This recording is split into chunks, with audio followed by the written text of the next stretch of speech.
പിടിച്ചോ. ഞാൻ പിടിച്ചു.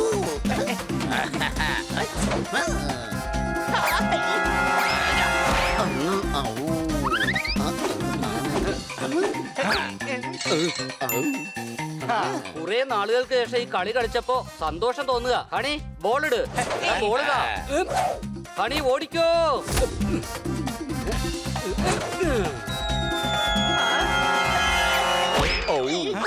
എന്റെ അമ്മച്ചി നന്നായിട്ട് കൊണ്ടെന്നാ തോന്നുന്നേ. എന്തിനാ ഇരിക്കുന്നത് എപ്പോഴും പണി തരുന്നത്? എടാ കർത്താ, നിനക്ക് എന്റെ കയ്യിൽ നിന്ന് രക്ഷപ്പെടാൻ കഴിയില്ല. കർത്താ ഓടിക്കോ.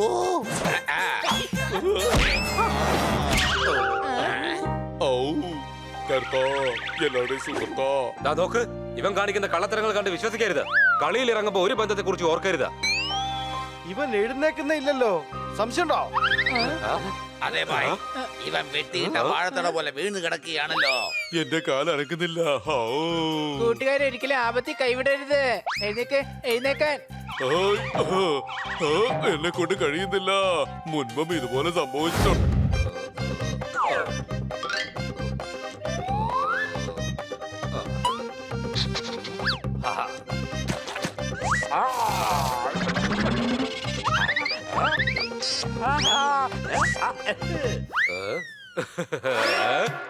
ഇവിടെ വരൂ. പറക്കുന്ന പൊടിക്ക് ഈ മരുന്ന് ബെസ്റ്റാണ്. പൊടിക്ക് കൈക്ക് ഈ മരുന്ന് ബെസ്റ്റാണ്. തലയിലുണ്ടാകുന്ന ടെൻഷൻ മുഴുവൻ മാറും. എല്ലാവരുടെ രോഗവും പമ്പ കിടക്കും. വിശ്വസിച്ച് മരുന്ന് വാങ്ങി കഴിക്കൂ. ഭേദമാവാത്തവരുടെ കാശ് തിരിച്ചു വാങ്ങിച്ചേക്കൂ.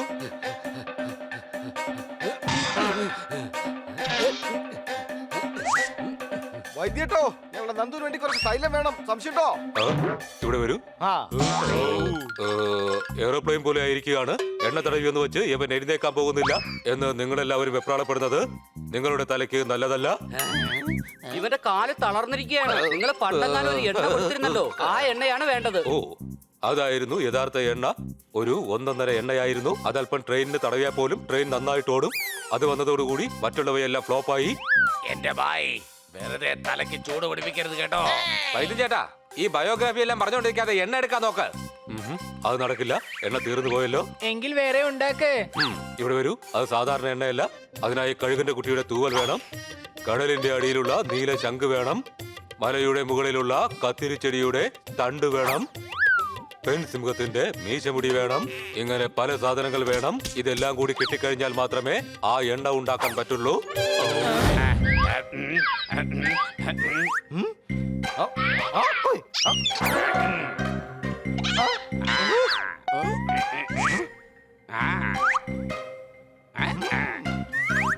എന്റെ ഭായ്, ആ തൂവലൊന്നും തരാമോ പ്ലീസ്? ഇതെന്താ ഭിക്ഷ എടുക്കാൻ വന്നതാണോ? സഹായം ചോദിക്കാനാണ്. സഹായം. സംശയമുണ്ടോ? ഡാഡി, ഇവരെന്നെ ശല്യപ്പെടുത്താൻ വന്നിരിക്കുന്നു. എന്റെ മോനെ ഡിസ്റ്റർബ് ചെയ്യണോ നിങ്ങള്?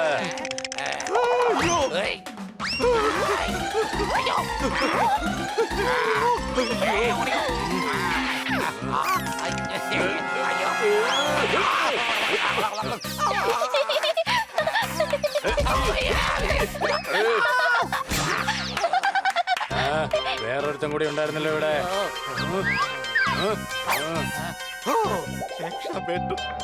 അത്ര പെട്ടെന്നൊന്നും രക്ഷപ്പെടില്ലടാ.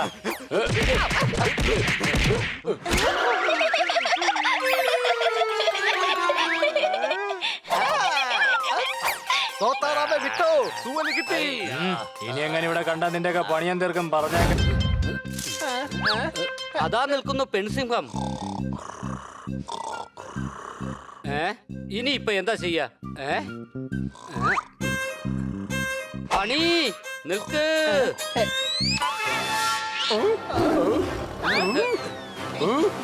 എക്സ്ക്യൂസ് മീ മാഡം, എനിക്ക് നിങ്ങളുടെ മീശ ഒന്ന് തരാമോ? അയ്യോ കൊച്ചളിയ, രക്ഷിക്കേ.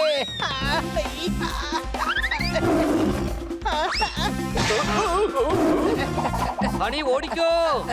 ഓടിയാൽ എങ്ങനെയാ സിംഹത്തിന്റെ മീശ പറിച്ചെടുക്കാൻ കഴിയാ? എടാ വേണ്ട, തിരിച്ചു വാ.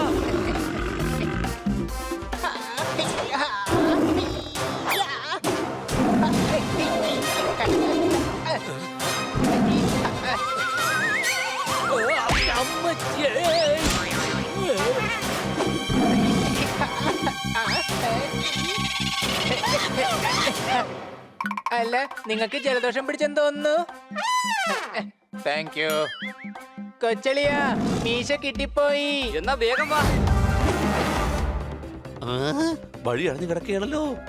ഞാനിപ്പോ എങ്ങനെയാണ് പോവുക? ഇതെന്ത് ശബ്ദമാണിത്?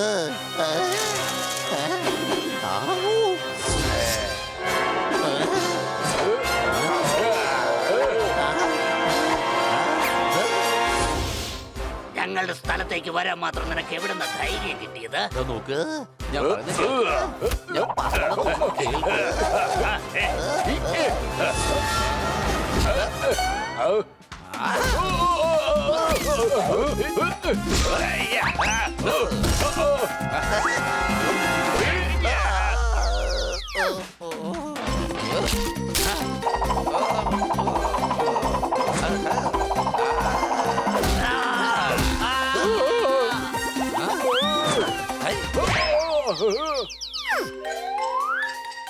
എന്റെ സുഹൃത്ത് സുഖലാതെ കിടക്കുകയാണ്. നിങ്ങൾ ആവശ്യമില്ലാതെ എനിക്ക് പ്രശ്നം തരാൻ നോക്കുകയാണോ? എനിക്ക് ഉടൻ തന്നെ ബെഗിനി പൂ വേണം. അയ്യോ, ഞങ്ങളെ വെറുതെ വിട്ടേക്ക്. ഞങ്ങൾ തീർച്ചയായിട്ടും നിന്നെ സഹായിക്കാം. ഒരു ഗുഹയുണ്ട്, അത് നീ പറഞ്ഞ സ്ഥലത്തേക്ക് തന്നെ കൊണ്ട് വിട്ടേക്ക്.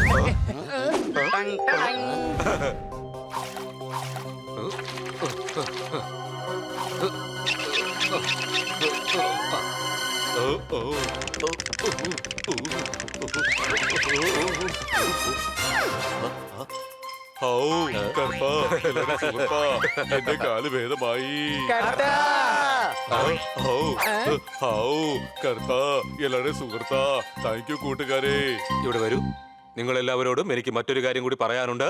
എന്താ? ഇപ്പൊ എനിക്ക് കറുത്ത തത്തയുടെ മുട്ട വേണം, കുയിലിന്റെ കാലിലെ നഖം വേണം, ആമയുടെ മുട്ട വേണം, പഴയ കാട്ടുരാജാവിന്റെ നഖം വേണം, രഗസ്ഥാനിൽ വളരുന്ന മുൾച്ചെടി വേണം, വെളിനാട്ടിലെ പെർഫ്യൂം വേണം, കുഞ്ഞു മീനിന്റെ എണ്ണ വേണം, കടലിന്റെ അടിയിലുള്ള ചിപ്പി വേണം. ചേട്ടായി, ഇയാളിങ്ങനെ ലിസ്റ്റൊക്കെ എഴുതി വെച്ച് നമ്മളോട് എന്തിനാ ഇങ്ങനെ പറഞ്ഞോണ്ടിരിക്കുന്നത്? കാരണം നിങ്ങൾ ധീരന്മാരാണ്, വീരന്മാരാണ്, ലോകത്തിലെ മഹാവീരന്മാരാണ്. നിങ്ങളെ കൊണ്ട് മാത്രമേ ഞാൻ പറഞ്ഞ സാധനങ്ങളൊക്കെ കൊണ്ടുവന്ന് എത്തിക്കാൻ കഴിയുകയുള്ളൂ.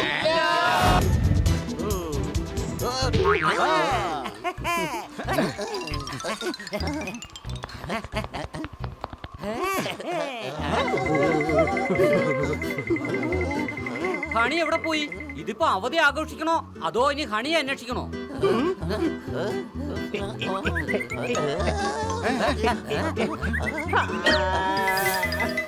ആഹാ, എന്തായാലും ഇതിനകത്ത് കിടന്ന് നന്നായിട്ട് ഉറങ്ങാൻ പറ്റി. എടാ ഹണി, നീ സോർദാറിന്റെ ബാഗിനകത്ത് എന്തെടുക്കായിരുന്നു? നല്ല തണുപ്പായതുകൊണ്ട് അകത്തോട്ട് കയറിയതാണ്. ഞാൻ എന്തായാലും ഒന്ന് വായ കഴുകട്ടെ.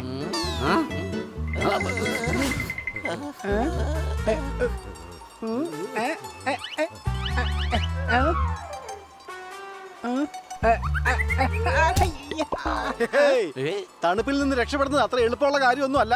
സംശയമുണ്ടോ? ശരിയാടാ, നല്ല തണുപ്പുണ്ട്. ചൂടായിട്ട് എന്തെങ്കിലും കഴിക്കണം. കഴിക്കാനൊന്നും കിട്ടില്ല. വേണമെങ്കിൽ നമുക്ക് ചായ കിട്ടും. അങ്ങോട്ട് നോക്ക്. അടിപൊളി. ഞാൻ വേഗം പോയി എല്ലാവർക്കും ചായ വാങ്ങിച്ചോണ്ട് വരാം. ഈ തണുപ്പത്ത് കുൽഫിയോ? ഈ ചായ വാങ്ങിക്കാനല്ലേ പോയത്? ഇത് ചായ തന്നെയാടാ, പക്ഷെ ഗ്ലാസ്സിൽ ഒഴിച്ചപ്പോഴേക്കും കുൽഫി ആയിട്ട് മാറി. ഇനി വീണ്ടും ചൂടാക്കിയത്.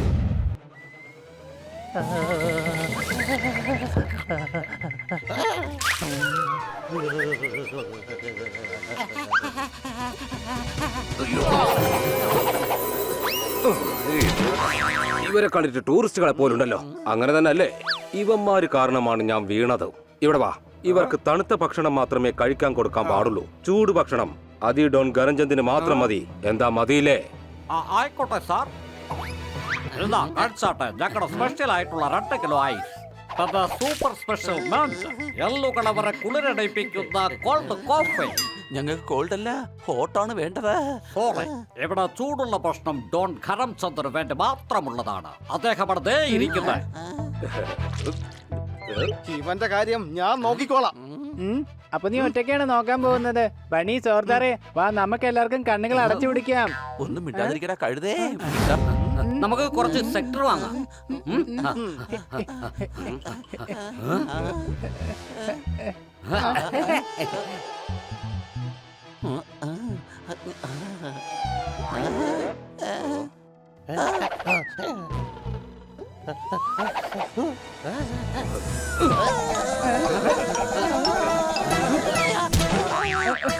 എനിക്ക് വല്ലാതെ തണുക്കുന്നുണ്ട്.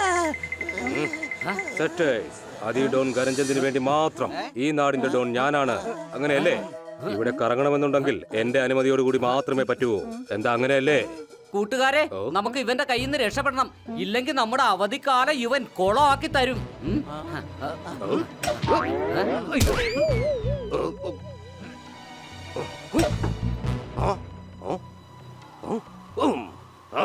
എവിടെ പോയി? എനിക്ക് തോന്നുന്നത് അവന്മാര് 4 പേരും എന്റെ മുഖം തിരിച്ചറിഞ്ഞു എന്നാണ്. ഇനി എന്റെ മുഖം എവിടെ വെച്ച് കണ്ടാലും അവന്മാർ ഓടി രക്ഷപ്പെടും. അതുകൊണ്ട് ഇനി മുതൽ മറ്റൊരു വേഷത്തിൽ ഞാൻ അവന്മാരുടെ അടുത്തേക്ക് പോകും. എന്നിട്ട് തുടർച്ചയായി ശല്യപ്പെടുത്തും. ഇത് നല്ല പ്ലാനാണ്. ഞാൻ ആരോടാ ഈ പറഞ്ഞുകൊണ്ടിരിക്കുന്നത്? ആരും തന്നെ ഇല്ല ഇവിടെ. ആരും തന്നെ ഇല്ലല്ലോ ഇവിടെ.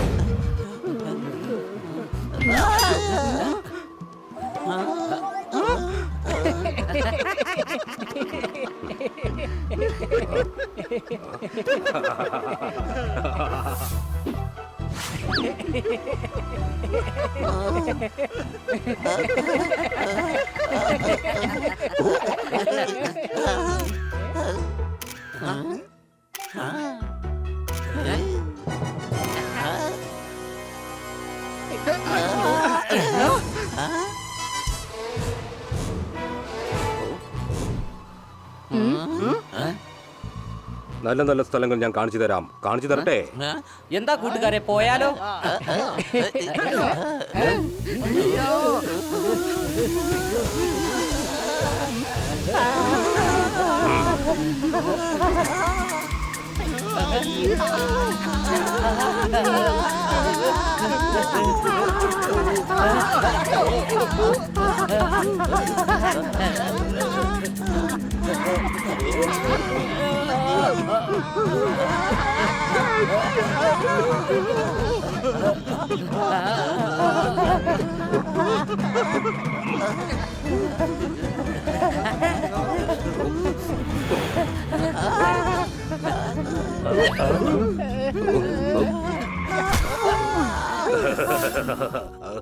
ഇനി സന്തോഷത്തോടെ തുള്ളിച്ചാടി ഞാൻ പോകും എന്റെ വീട്ടിൽ. എന്നാ പൊക്കോട്ടെ ഞാൻ. ഇനി നിങ്ങൾ ഇവിടെ കിടന്ന് മരവിക്കും. മരവിക്കില്ലേ? ഈ തണുപ്പിൽ കിടുകിട വിറയ്ക്കും. എന്താ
പെട്ടെന്ന് എങ്ങനെയാണ് ഇത്രയും ചൂട്?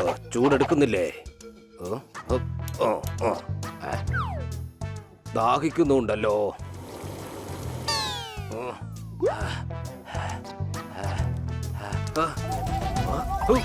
അയ്യോ, അയ്യോ, അയ്യോ.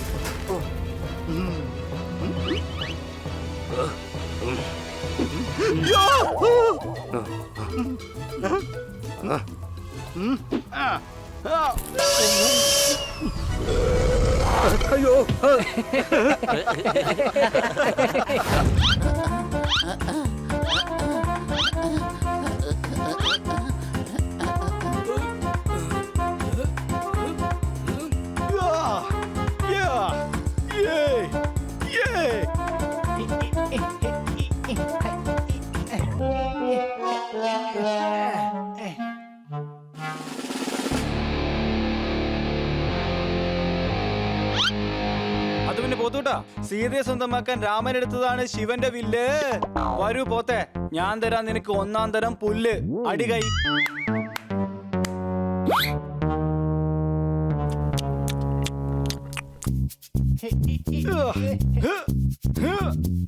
ഹണി, നീ എനിക്ക് രണ്ടാമത്തെ ഡമ്പലത് എടുത്തു തന്നേ.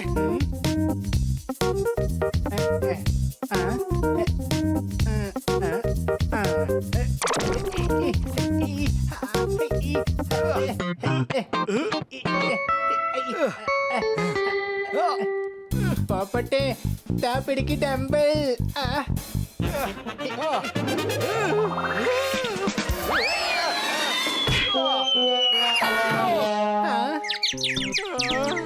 എന്റെ അമ്മോ, കൂട്ടുകാരെ പോപ്പന്റെ ബോധം പോയെന്നാ തോന്നുന്നേ. ബോധം പോയിട്ടും പോപ്പട്ട് ഇപ്പോഴും നമ്മുടെ കൂടെ തന്നെ ഉണ്ട്. അല്ലെങ്കിൽ പോപ്പട്ടിന്റെ ഫ്രണ്ട് സർക്കിൾ മൊത്തം മാറിപ്പോയേനെ. നീ എന്തുവാടാ ഈ ചെയ്തത്? നിന്നോട് ഞാൻ ചെറിയ ഡമ്പൽ എടുക്കാനല്ലേ പറഞ്ഞത്? നീ വലിയ ഡമ്പൽ എടുത്ത് തന്ന എന്തിനാ? നമ്മൾ ചിന്തിക്കുമ്പോ എപ്പോഴും വലുതായി തന്നെ ചിന്തിക്കണം. കൂടാതെ ഇയാളുടെ പേര് പോത്തേശ്വരൻ എന്നാണ്. ഹായ് ചേട്ടാ, നൈസ് ടു മീറ്റ് യു. അത് പിന്നെ ചേട്ടാ, മക്കള് പറഞ്ഞല്ലേ പുല്ല് തിന്നുന്ന പോത്തിന് ബുദ്ധി കൂടുതലാണെന്ന്. എനിക്കിനി അത് തെളിയിച്ച് കാണിക്കാതെ ഉറക്കം വരില്ല. അതുകൊണ്ട് ഞാൻ നിങ്ങൾക്ക് കാണിക്കാം. ഈ ബുദ്ധിക്കാണോ പോത്തിനാണോ ശക്തി കൂടുതലെന്ന് എന്ന് തന്നെ ഞാൻ ഇതിനൊരു തീരുമാനം ഉണ്ടാക്കും. ഓക്കെ, നമുക്കൊരു കാര്യം ചെയ്യാം. ആർക്കാണ് ശക്തിയും വലിപ്പം എന്നറിയാൻ നമുക്ക് അവരുടെ ബർത്ത് സർട്ടിഫിക്കറ്റ് എടുത്ത് നോക്കാം. അപ്പൊ നമുക്ക് ഈസി എല്ലാം കണ്ടുപിടിക്കാൻ കഴിയില്ലേ? ഞങ്ങളെ തലയ്ക്കകത്തുള്ള ബുദ്ധിയെ കുറിച്ചാ പറഞ്ഞത്. അത് ഏതായാലും നിന്റെ കയ്യിൽ ഇല്ലല്ലോ. സംശയട്ടോ? അത് ശരി, ആ ബുദ്ധിയുടെ കാര്യമായിരുന്നോ? അങ്ങനെ വെച്ച് നോക്കുമ്പോ പോത്തന്നല്ലേ വലുത്. കാരണം തലച്ചോറ് നമ്മൾ തലയിലല്ലേ ചുമക്കുന്നത്. പക്ഷേ ഒരു പോത്തിനെ നമുക്ക് തലയിൽ ചുമക്കാൻ കഴിയില്ലല്ലോ. എടാ കഴുതേ, നിനക്ക് ഇനിയും മനസ്സിലായില്ലേ? പോത്തിനെക്കാളും വലുതാണ് ബുദ്ധി. എന്നാൽ കണ്ടിട്ട് എനിക്ക് പോത്താണ് വലുതായി തോന്നുന്നത്. പക്ഷേ എന്റെ കൂട്ടുകാരും കൊച്ചളിയനും ബുദ്ധിയെ സപ്പോർട്ട് ചെയ്യുന്നത് കൊണ്ട് ഇക്കാര്യത്തിൽ ഞാൻ അവരുടെ കൂടെ മാത്രമേ നിൽക്കൂ. തീർച്ചയായും പോത്തിനേക്കാൾ വലുതാണ് ബുദ്ധി. അങ്ങനെയാണെങ്കിൽ ഞാൻ സമ്മതിച്ചു, പോത്തിനെക്കാളും വലുതാണ് ബുദ്ധി. എന്താ പിന്നെ നിങ്ങളൊരു കാര്യം പറഞ്ഞേ? ബുദ്ധി കൂട്ടണമെന്നുണ്ടെങ്കിൽ പാല് കുടിക്കണ്ടേ? ഞങ്ങളുടെ ആൾക്കാരല്ലേ പാല് തരുന്നത്. അപ്പൊ പറഞ്ഞ ബുദ്ധിയെക്കാളും വലുതല്ല ഞങ്ങള്. പറഞ്ഞല്ലേ, അറിഞ്ഞല്ലേ, തെളിഞ്ഞില്ലേ? എന്തോന്നാടെ പറഞ്ഞില്ലേ, അറിഞ്ഞില്ലേ, തെളിഞ്ഞില്ലേ എന്നൊക്കെ?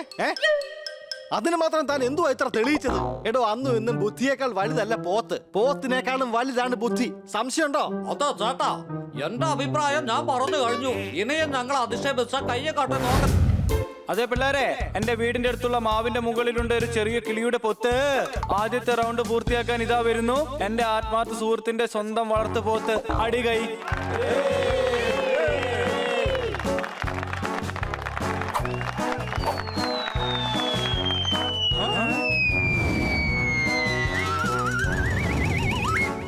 കൊറോണ ലോകത്തെമ്പാടുമുള്ള ഒരുപാട് മനുഷ്യരെ കാർന്നു തിന്നു. പോത്തെറിഞ്ഞ പേപ്പർ ഇതാ പോയ പോലെ തന്നെ തിരിച്ചു വന്നു അടികൈ. ഇനി നമുക്ക് നോക്കാം ബുദ്ധിയുടെ ടീമിൽ നിന്ന് ആദ്യമാരാണ് വരുന്നതെന്ന്. ഞാൻ വരാം. എടാ, അവനെ പിടിച്ചു നിർത്ത്. നമ്മുടെ ടീമാണെന്ന് പറഞ്ഞിട്ട് ഒരു കാര്യമില്ല. അവനിപ്പോ പോത്തിനെ ജയിപ്പിക്കും. ഹണി, നീ ഇപ്പൊ ഇറങ്ങണ്ട, ആദ്യം ഞാൻ പോവാ. നമുക്ക് ബുദ്ധി കൊണ്ടാണ് കളിക്കേണ്ടത്. അപ്പൊ നീ എന്താ ഉദ്ദേശിക്കുന്നത്? എനിക്ക് ബുദ്ധി ഇല്ലെന്നാണോ? ഇനി ഏതായാലും ഞാൻ തന്നെ പോവും. എന്റെ ദൈവമേ, ഇവനെ കൊണ്ട് ഞാൻ തോറ്റല്ലോ.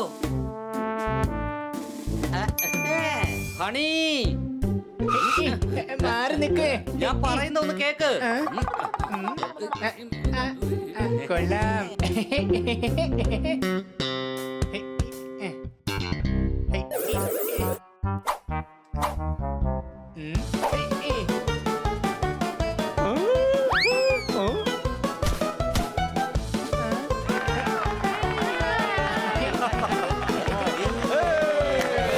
ആഹാ, എന്താ പാട്ടിന്റെ വരികൾ അടിപൊളി.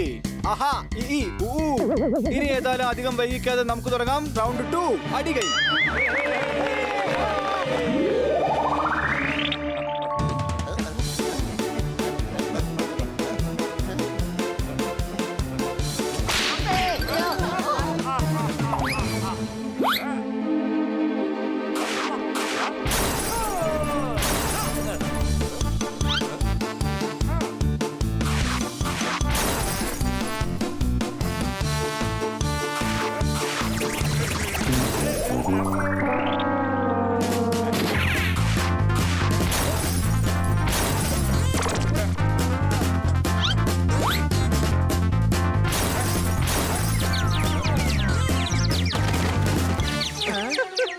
കൂട്ടുകാരെ ഈ വാതില് പോത്തിനെ തുറക്കാൻ പറ്റിയില്ലെങ്കിൽ പിന്നെ നമ്മൾ എങ്ങനെ തുറക്കാനാ? ഒരു മിനിറ്റ്, എന്റെ അടുത്തൊരു ഐഡിയ ഉണ്ട്. ഇപ്പൊ കണ്ടോ എന്റെ കളി. നോക്ക് നോ പിസ്സ ഡെലിവറി. ആഹാ, അടിപൊളി ഫാദറെ, നിന്റെ ഐഡിയ സൂപ്പർ. ആ അയ്യോ, ഈ പിസ്സ ഡെലിവറിക്കാരൻ എങ്ങോട്ടാ പോയത്? കഷ്ടം, അയാള് പോയെന്നാ തോന്നുന്നത്. ഇപ്പൊ മനസ്സിലായോ പോത്തിന്റെ തല വർക്ക് ചെയ്യാത്ത സ്ഥലത്ത് ബുദ്ധി കൊണ്ട് കാര്യം നേടാൻ കഴിയുമെന്ന്? അതെ താത്തമാരെ, എനിക്ക് ആദ്യമേ തന്നെ സംശയം ഉണ്ടായിരുന്നു ഇത് ഉള്ളിൽ നിന്ന് ലോക്കായിരുന്നോ എന്ന്. ഇപ്പോഴല്ലേ എനിക്ക് കാര്യം പിടികിട്ടിയേ. ഉള്ളിൽ ആളുണ്ടായിരുന്നല്ലേ. ബുദ്ധിയെക്കാളും വരുന്നു എരുമ തന്നെയാ. അറിഞ്ഞില്ലേ, പറഞ്ഞില്ല, തെളിഞ്ഞില്ലേ. കൊറേ നേരമായി ഇല്ല ഇല്ലെന്ന്. മിക്കവാറും അടിച്ചവന്റെ പല്ല് ഞാൻ താഴെ ഇടും. മതി പറഞ്ഞത്. ഇതിപ്പോ കൊറേ ആയി ഞാൻ സഹിക്കുന്നു. ഇനി എന്നെ കൊണ്ട് സഹിക്കാൻ പറ്റില്ല. അറിഞ്ഞില്ലേ, പറഞ്ഞില്ലേ, തെളിഞ്ഞില്ലേ.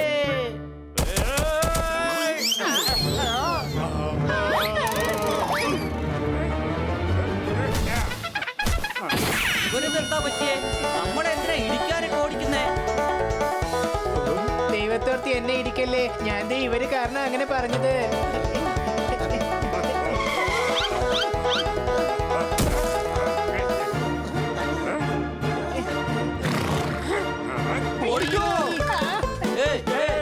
പെട്ടെന്ന് തന്നെ ഈ പോത്തിന്റെ കാര്യത്തിൽ ഒരു തീരുമാനം എടുത്തേ പറ്റൂ. ഐഡിയ.